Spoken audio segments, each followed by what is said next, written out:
Good evening and welcome to this edition of the Bilingual News. Prime Minister Joseph John Goute enjoins stakeholders concerned with the preparation of the CHAN competition to show team spirit in order to project a positive image of Cameroon to its visitors. The draft project for the reconstruction of the Far North region has been presented to Prime Minister John Goute. The plan targets the rebuilding of the economy in the crisis-hit region. Plus, the Southwest Regional Council Executive Bureau has been sworn in with a call by the Southwest President of the Court of Appeal to work in synergy for the development of the region despite the challenging socio-economic context. Good evening, Adele. Bonsoir Gladys, mesdames, messieurs, bonsoir. Le CHAN 2020 est là. Bienvenue à cette édition bilingue du journal. Mais d'abord, ce message. Ne respectez plus les mesures de protection édictées par le gouvernement.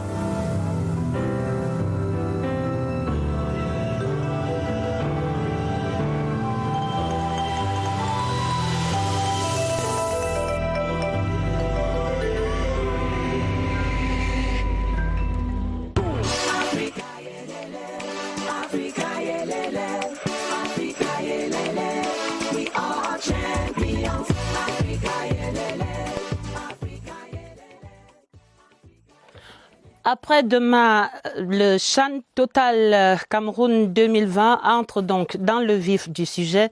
Le gouvernement rassure, tout est fin prêt pour accueillir le championnat d'Afrique des Nations. Nous entendrons dans un instant les assurances du Premier ministre chef du gouvernement. Mais allons d'abord voir ce CHAN à 48 heures du match d'ouverture de la compétition. Les Lions A' qui sont plus que jamais dans l'esprit du CHAN au cours d'une séance d'entraînement hier mercredi au stade annexe B du complexe sportif d'Olembe. Ils ont pu entendre et recevoir les encouragements de quelques aînés venus leur transmettre ce fameux fighting spirit camerounais. Jean-Manuel Essengue. La séance d'entraînement de ce mercredi est particulière. Dans les tribunes, des spectateurs pas comme les autres, les anciennes gloires de référence. Ces lions d'hier vont assister à toute la séance avant des descentes, inviter leurs jeunes frères à se faire violence. Porter le vert ou jaune, c'est pas chose facile. On est bien placé pour vous dire cela, mais sachez que ça arrive à tout le monde. Maintenant, pour surpasser ce stress, mais si dans la tête on n'est pas prêt moralement, on ne peut pas. J'aimerais que dans quelques années, on ne parle plus de cette génération. Il faut écrire votre histoire. Les anciens sont même allés plus loin en délivrant aux lions A' des astuces et des petits secrets pour gagner. La force, on peut l'utiliser lorsqu'on tire à partir de 35-40 mètres. Mais là, les 18 mètres, là, c'est la finesse. Mon petit secret, c'était de négocier mes premières balles. On m'envoie ma première balle, je la négocie bien. Je ne cherche pas à compliquer. Et ça vous met dans le match. À l'écoute des orateurs, on peut bien conclure que les messages ont porté de la satisfaction du patron des sports. Ils sont venus vous passer le flambeau de la victoire, le flambeau de l'énergie dont ils se sont nourris pour porter haut l'étendard de notre pays. Une initiative opportune en cette veille de compétition. Des recettes à succès que ces jeunes lions mettront certainement à profit pour ramener le Cameroun au haut de cette compétition. Et allons donc découvrir les visages de ces principaux acteurs sur le terrain dès samedi face au Zimbabwe. La suite de ce dévoilement des profils des lions A' ce soir. Allons voir les 4 attaquants et les 8 milieux de terrain. C'est un reportage de Évariste Yenga. Les joueurs d'expérience dominent le compartiment offensif des Lions A'. Jacques Zouar, 29 ans, a replié au pays pour jouer avec AS Futuro. C'est le plus capé, champion d'Afrique 2017, 80 buts marqués en club européen, 3 saisons avec FC Bâle en Suisse, vainqueur de la Coupe du même pays en 2012 et plusieurs sélections avec les Lions indomptables. Chez les Lions, Yannick Nteng se rapproche de lui. Déjà 8 sélections pour l'attaquant de 30 ans, double vainqueur de la Ligue des champions africains africaine sous les couleurs de l'Espérance de Tunis, club avec lequel il a aussi perdu une finale. Le coéquipier de Jacques Zouar à AS Futuro est un espoir des A' au même titre que Brian Soga, 21 ans, joueur d'APGS d'un fou, nanti d'une expérience professionnelle étrangère, acquise à Al-Bida au Qatar, d'où il ramène 2 titres de champion et vainqueur de la Coupe U23. Toute la nation est derrière nous, malgré les petites critiques. Soutenir cette équipe, ça doit être une priorité pour tout le monde. Les milieux de terrain, c'est 8 joueurs, mais il y a Junior Fédé de AS Futuro, 26 ans, rescapé du CHAN 2016 au Rwanda. L'ancien joueur du Cosmos de Bam a passé 2 saisons en Angola à Interclub, puis des saisons à Chypre du Nord. Félix Oukine, capitaine de Coton Sport, dispute la Coupe de la Confédération africaine à 21 ans. On va essayer d'entrer par la plus belle des manières aussi en remportant le match de samedi et je pense qu'on peut le faire. On va essayer de reconduire déjà la même performance parce qu'elle était bonne durant le CHAN 2016. Thierry Twente, à 28 ans, participe cette année à la Coupe de la Confédération africaine avec Coton Sport. Il figure parmi les probables titulaires des attendus au milieu de terrain. Et ils le disent avec assurance, toute la nation est derrière nous. Il s'agit là d'une interpellation vers le 12e joueur. Les supporters et fans des Lions indomptables A', mobilisés pour jouer tout leur rôle. Il s'agit de pousser cette sélection nationale à la victoire. Joseph Gouet-Amandeng a rencontré l'un de ces inconditionnels des Lions. Voici son reportage. Il est visible et remarquable par des couleurs nationales. Ernest Tamoula est un inconditionnel supporter des Lions indomptables, toutes catégories. Il se fait appeler mascotte Papa Lion routier. Et son amour pour le football est une addiction. Ce samedi encore, il sera plongé dans de vives émotions avec la sortie des Lions indomptables A' en match d'ouverture du CHAN. Nous sommes prêts pour ce Lion à victoire. La route est bien préparée pour mes joueurs. Attendez-nous voir le 16 janvier au stade Amadou Issi Stadium. Le vert ou jaune est le trait d'union entre ce Camerounais originaire d'Indop dans le nord-ouest et son engin roulant. Voilà le 9e moto. Ça c'est le dernier moto que ici, ça c'est mon offre à l'attente de manque de métier. Monsieur Excellence Betty, papa Betty Assomo. Il m'a offert cette moto parce qu'il m'a vu habillé en vert jaune et ma moto en vert jaune. Il m'a demandé, c'est depuis 2004 que je m'habillais comme ça là et j'escorte le Lion. J'étais allé en Guinée 2015 pour supporter le Lion, c'est avec ma moto que je suis parti par route. J'étais allé à Gabon, supporter le Lion, rapporter le trophée. C'est avec cette moto. On le verra partout où la sélection camerounaise jouera ses matchs dans ce championnat d'Afrique des Nations de football du 16 janvier au 7 février 2021. Et nous revenons à ces toutes dernières instructions du Premier ministre, chef du gouvernement, à l'ensemble du comité d'organisation de ce CHAN. Exactly, Adele. Prime Minister Joseph John Gote has invited heads of organs concerned with the African Football Championship to ensure a smooth organization throughout this event. And he was speaking today in Yaoundé while chairing a preparatory meeting ahead of the competition. The session examined the state of sports infrastructure, health and transport facilities, amongst others. Christian Chen reports from the Star Building. With just a little over 48 hours left before the start of the 6th edition of the African Football Championship, the meeting was a platform to make a final appraisal of Cameroon's readiness to host the competition. Focus at the meeting was on the state of sports infrastructures, the state of preparation of the intermediate Lions, the conditions for the broadcast of matches, and health measures put in place. We are satisfied as far as the organization of this very important competition is concerned. In all the sites, all measures have been taken and all equipments are there, and I'm sure that the CRTV will be up to the task. We are going to test all of staff, players and population who is going to get in the start.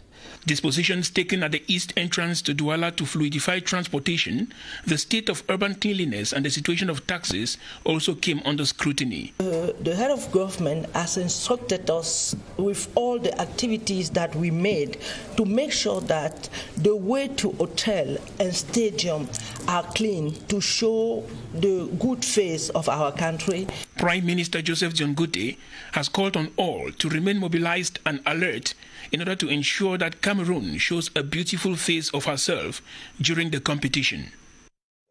And the fans of the Intermediate Lions are looking forward to excellent performance from their team when they get into action this Saturday. One of those who have committed himself to supporting to outfit all through the competition is Ernest Tamula. He has been touring streets of host cities to canvass support for the selection. Let's go and get his profile with Romeo Kenny.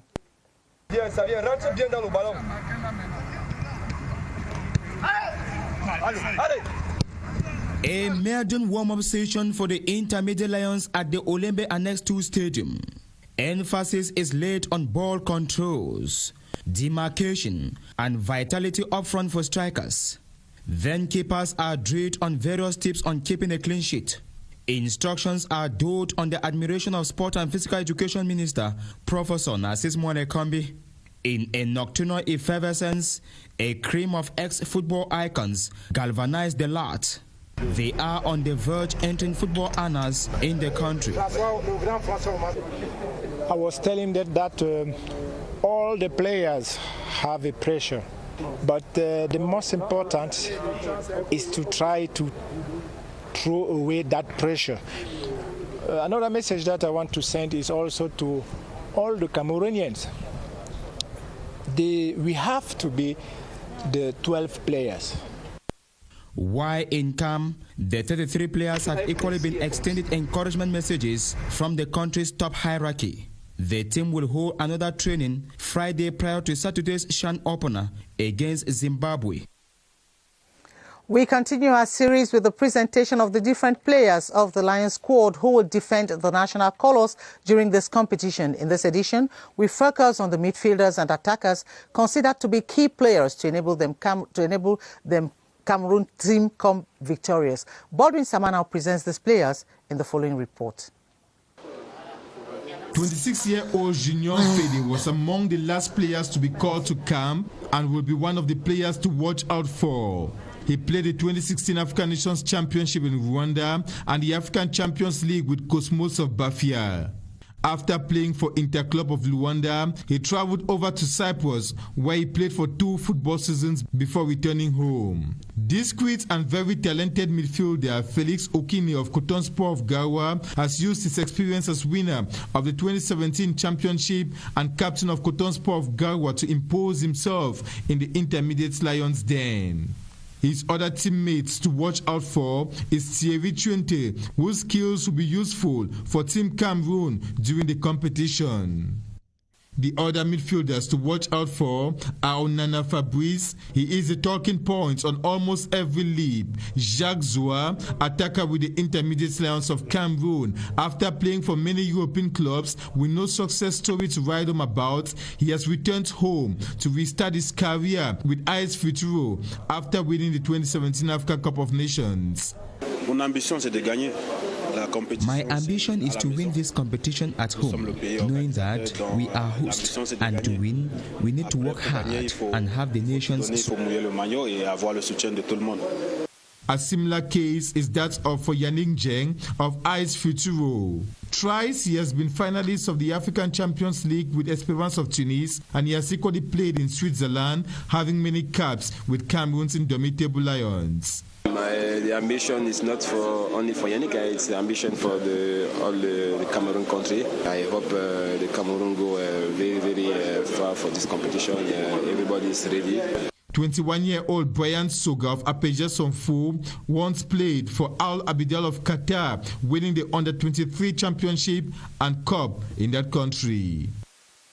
And as you heard, one of the major concerns during the African Nations Championship is how to avoid the spread of COVID-19 through the emergence of different clusters. What measures have therefore been put in place at the different competition sites and hotels to limit the propagation of this virus? Baldwin Sama has an answer. It remains a major concern for health actors during the African Nations Championship, as the strict respect of barrier measures will be key to avoid any cluster of the COVID-19. At the level of stadia, there are persons who will ensure that barrier measures are respected. Also, at the different fan zones, the public will be sensitized on the respect of barrier measures. Des équipes qui vont sensibiliser les spectateurs au respect des mesures barrières. There will be regular follow-up, and in case anyone is tested positive, there is going to be a systematic treatment. The different hotels to welcome delegations have equally stepped up health preventive measures. Among those measures, we have a mask who are there. We also have those hydraulic gels, liquid, who are installed everywhere in the hotel. The general concern during this African Nations Championship remains a low or no COVID-19 infection rates. We continue our series on hospitals in charge of health coverage during the African Nations Championship. Let's take you to the Yaoundé Referral Hospital in the Ngusso neighborhood, a few minutes' drive from the Yaoundé Omnisports Stadium. The medical facility will play a major role in attending to sports-related injuries. Its VIP rooms, prepared in view of the championship, has been appreciated by the CAF inspection team, as you tell us, Beatrice Lossamba. 10 minutes away from the Amadou Ahidjo Stadium, the General Hospital of Yaoundé leaves no passerby indifferent to its clean outlook. The hospital hopes to charm visitors to the African Nations Championship with not just its clean nature, but polished services as well. For 3 years now, the hospital has been under repairs with the CHAN hosting in mind. The imaging unit acquired a sophisticated IRM machine, an up-to-date scanner as well. The cardiology unit too has been updated. The hospital has been undergoing transformation for the past 3 years as it looked forward to offering its services during the sporting event. Inpatient stays are expected here anytime during the competition. The CAF team loved our VIP rooms when they last visited. The hospital also wants to score points in its hospitality. Staff has been trained to be warm and receptive in this hospital, in which dreams do not just stop at the CHAN. The General Hospital of Yaoundé from birth over 30 years ago was meant to meet up with international standards and hopes to, at the nick of time, offer services inferior to none in the global scene. For now, it is all dressed for the immediate challenge, which is keeping an eye on health needs during CHAN. Africa, yelele, Africa, yelele, Africa, yelele, we are champions.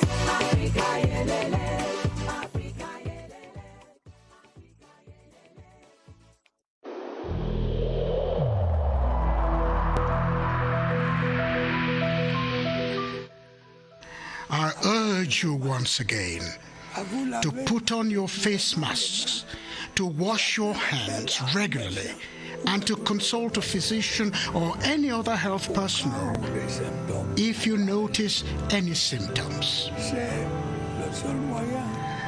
This is the only way to save lives and to curb the spread of the virus.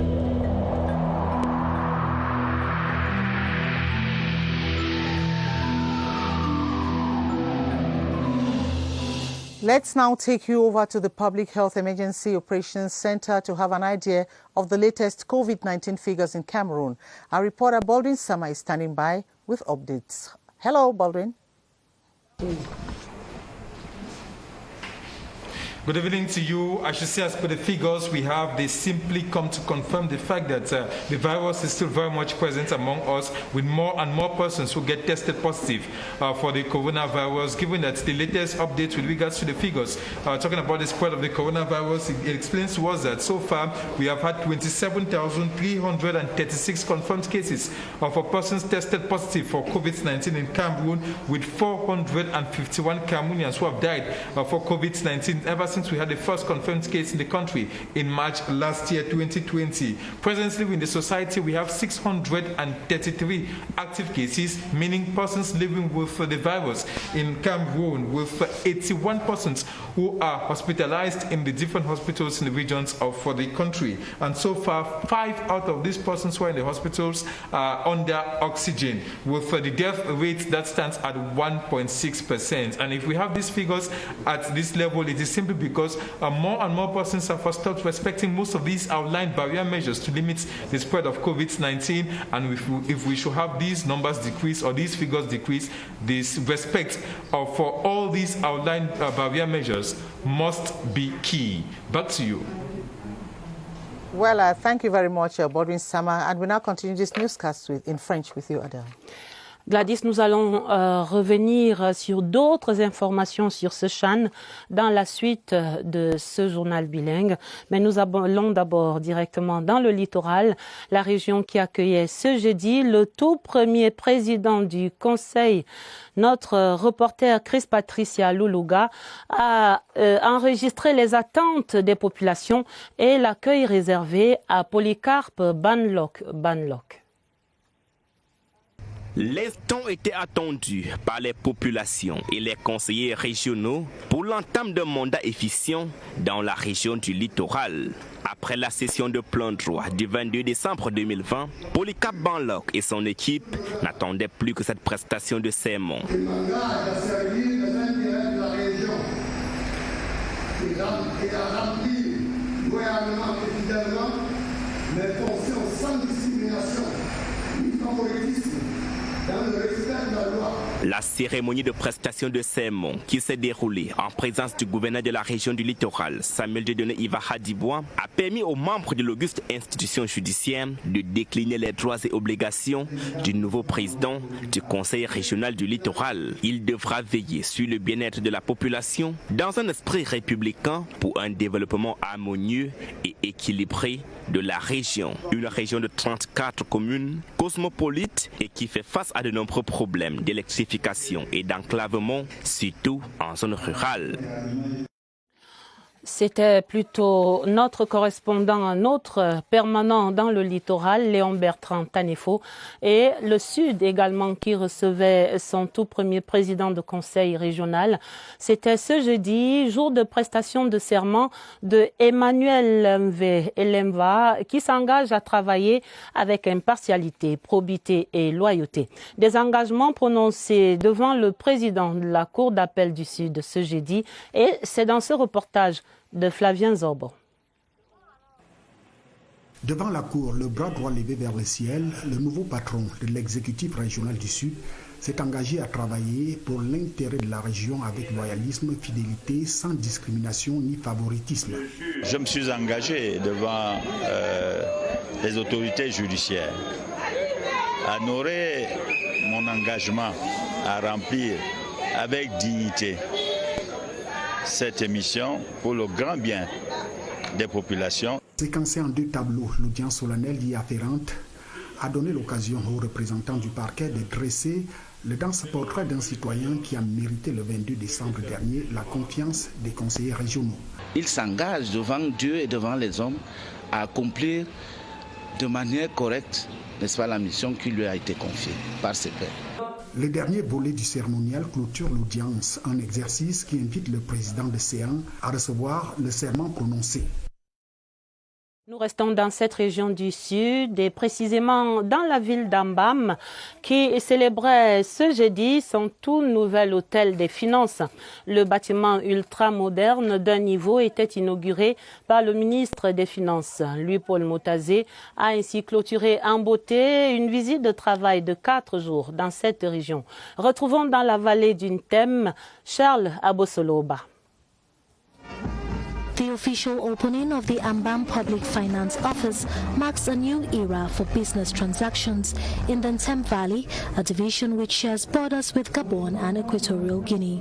Built on a surface area of more than 12,000 square meters, the modern structure will host 4 public finance institutions of the division. The close to 100 million CFA francs edifice has offices, a conference hall, and lodging facilities, amongst others.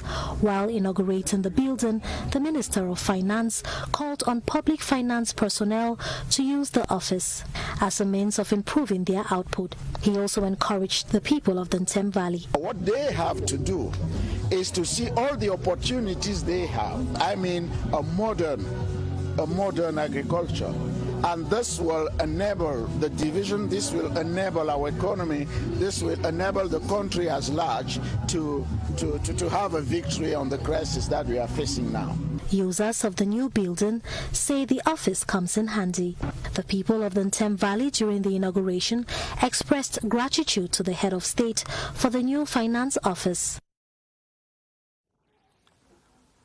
Vous l'aurez constaté, c'était plutôt la langue de Shakespeare, Bernice Atabon, racontant cette inauguration de l'hôtel de finances de Ambam. Nous reviendrons certainement dans la langue de Molière tout à l'heure sur ce reportage. Mais d'abord, la suite du journal, nous allons dans le sud-ouest. Gladys. Exactly, Adela. The Executive Bureau of the Southwest Regional Council has been reminded that the development of the region will depend on their commitment to their job. The exhortation was made by the Chief Judge of the Southwest Court of Appeal, Paul Ngute, at the swearing-in of the Bureau of the Southwest Regional Council in Buea. Henry McCauley tells us more. According to Chief Justice Paul Ngute of the Southwest Court of Appeal, the swearing-in ceremony marks many things for the Executive Bureau of the Regional Council. It is the culmination of the implementation of the special status. Chief Justice Paul Ngute made them to understand that the hopes and aspirations of the people of the Southwest region now lie on their shoulders. And transforming the Southwest region into a modern unit, he went on, will only be achieved if the Executive Bureau of the Regional Assembly is serious. Very conscious of the fact that we have a huge responsibility, but I think we are already reflecting on how to kick off. It is the region that has to benefit from our efforts and our foresight. Before taking the oath of office, the Procureur General of the Southwest region, Mbia Emmanuel, read out his submission in which he made it clear that the President, Pakuma Elango Zaccheaus, the Vice President, Chief Dr. Atemi Bako, the commissioners and the secretaries were elected in strict compliance with the law. The ceremony, which saw the presence of the Southwest Governor Bernard Okala Bilai representing the state, was attended by senators, members of the National Assembly, and a host of top dignitaries in the Southwest region. The Japanese International Cooperation Agency, JICA, has awarded Kaizen prizes to some outstanding small and medium-sized enterprises in Cameroon. The objective is to boost the activities of these SMEs and enable them recover from the COVID-19 adverse effects. A ceremony which was chaired by the Minister of Small and Medium-Sized Enterprises, Achille Basilekin III, as you tell us, Ewane Epole, in the following report. Multi-service and industrial enterprise specialize in welding of metals, and the Freedom Enterprise specialize in food transformation, all based in Douala, are the two distinguished small and medium-sized enterprises in Cameroon that have received the African Kaizen Prize Award through the Ministry of Small and Medium-Sized Enterprises, Social Economy and Handicrafts. It is an important milestone, but we have to continue making efforts to ensure that our SMEs are really put in a better condition to face the challenges of the globalization process. During the award ceremony, the Japanese International Cooperation Agency's resident representative to Cameroon, Kajayama Tadashi, reiterated that the Kaizen project aims at contributing to Cameroon's economic growth by reducing poverty. The Moral, Civic and Entrepreneurial Rearmament online platform, referred to as Rearmors, to facilitate interaction between youths, has been officially launched by the Minister of Youth Affairs and Civic Education, Mununa Futsu. This was in a joint ceremony at the African Institute of Computer Sciences, EIE, Cameroon, during which kits comprising of laptops, tablets and solar panels were handed over to 25 persons as part of the special youth plan. Yoti Kaleli Songe tells us more. 28 youths empowered to effect change in their various communities using their skills and innovations thanks to the 3-year special youth plan. These beneficiaries are part of the consulting, renewable energy and computer maintenance clusters. My project has to supply another type of energy to houses in the rural division. They will be able to offer proximity services in all the 58 divisions of the country. In some divisions, there is no unit for maintenance, for example, in ICTs. The Moral, Civic and Entrepreneurial Rearmament online platform Rearmors also comes as a plus. Because it's a training on the domain of mindset education so that they can succeed in their project. 80% of those selected are products of the African Institute of Computer Sciences, IAE Cameroon, and thus a drive for them to keep innovating. I'll be taking our viewers to the General Hospital here in Yaoundé for the coffin ceremony. La nécrologie dans la suite de ce journal est d'abord 16 honneurs de la République à un de ses fils, le général de division en 2e section Jean-René Yumba, dont la dépouille mortelle était mise en bière ce jeudi. Il est décédé, pour le rappel, le 17 novembre 2020. La cérémonie était placée sous la houlette du ministre délégué à la présidence chargé de la défense, Joseph Betia-Somon. Éric Benjamin Lamère. Recouvert du drapeau de la République et porté par des jeunes officiers, le général de division en 2e section Jean-René Yumba a entamé ce jour sa dernière parade. C'est la chapelle ardente de la morgue de l'hôpital général de Yaoundé qui a servi de cadre à cette première étape des obsèques de l'officier général décédé le 17 novembre 2020. Aux côtés du ministre de la Défense venu lui rendre hommage, se trouvait le secrétaire d'État aux anciens combattants et victimes de guerre, ses frères d'armes, la famille éplorée ainsi que de nombreux amis et connaissances. Une fois la brève liturgie œcuménique terminée, la dépouille du général de division en 2e section Jean-René Yumba, 57 ans sous les drapeaux, a quitté l'hôpital général pour son domicile avant la grande veillée qui se tient en ce moment à la chapelle ardente de la brigade du quartier général. La cour d'honneur de la dite brigade servira de cadre ce vendredi aux honneurs militaires avant l'inhumation dans son village Konga par Pouma ce samedi. La même morgue de l'hôpital général de Yaoundé qui abritait également la levée de corps de Isaac, la dépouille mortelle de Isaac Ndjifakwe, le journaliste principal hors échelle, était un ancien employé ici à l'office CRTV et de nombreux collègues sont allés saluer cet homme exemplaire. Évocation de son parcours, Joël Igor Abanda. Né le 12 janvier 1948, le journaliste principal hors échelle, Isaac Ndjifakwe, a connu une vie professionnelle, familiale et religieuse très fournie. Il décède à son domicile le 12 décembre 2020 des suites de courtes maladies. Sorti de l'ECJ en 1981, le premier poste d'affectation d'Isaac Ndjifakwe est la Radio Nationale, où il exerce pendant 4 ans et se spécialise en programmes et informations de vulgarisation scientifique et économique. 5 ans après de loyaux services à la Radio Nationale, l'ancien enseignant reconverti en journaliste est admis parmi les majors concours des 3 journalistes principaux. À partir de 1988, il sera tour à tour chef service économie à la télévision nationale.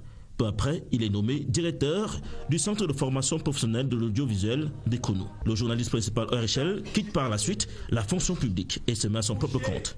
Depuis 1995 jusqu'à son décès, Isaac Ndjifakwe était le promoteur du bureau d'études en management et communication international, médias, conseils et services.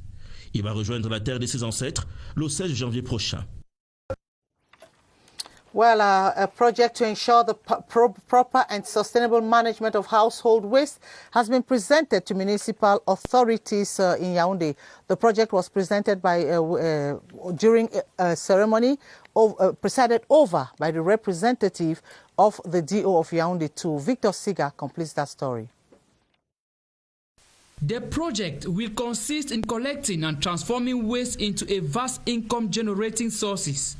It will thus go a long way to resolve the sanitary problems that affect many Cameroonians. Garbages can create employment.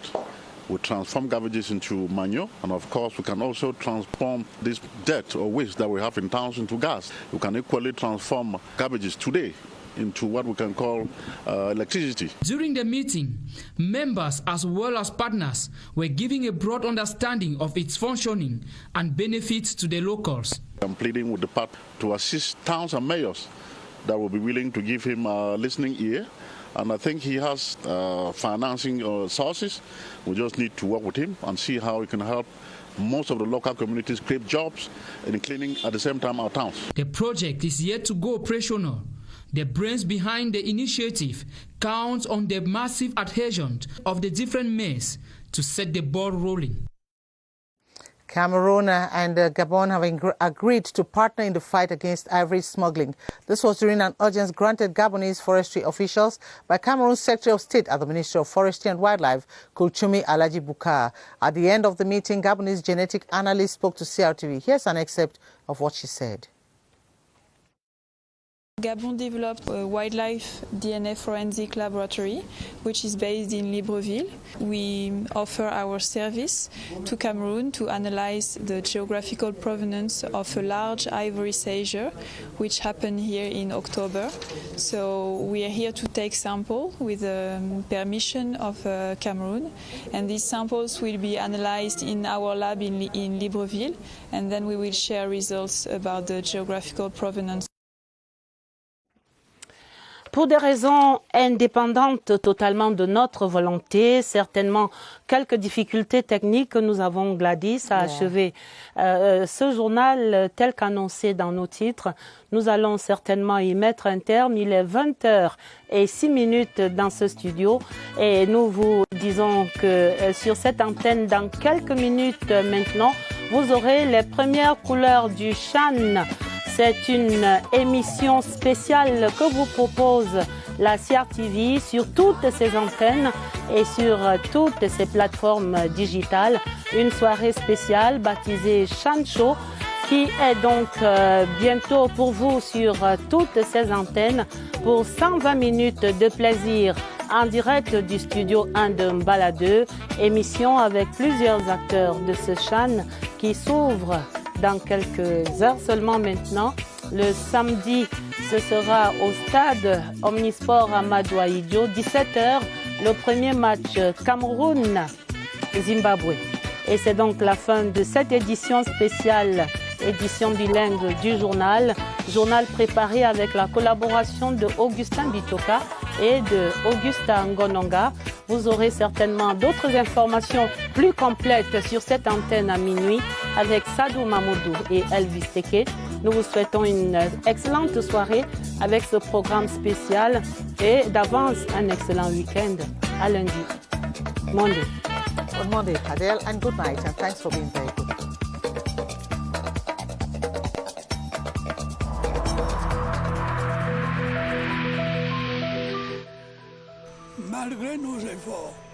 Despite our efforts, COVID-19 plunged many families into mourning and seriously hampered the functioning of our economy and society.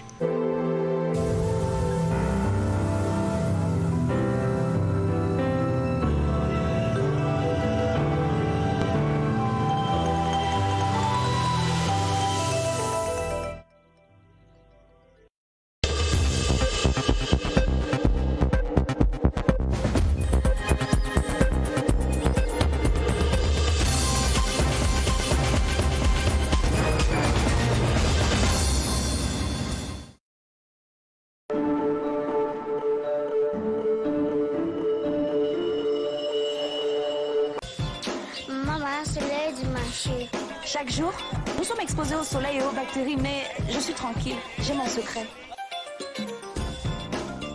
I love spending some time with my son, même si ça implique de s'allier comme des petits porcs. I don't worry, j'ai ma solution. La solution pour toute la famille, le savon Maïra.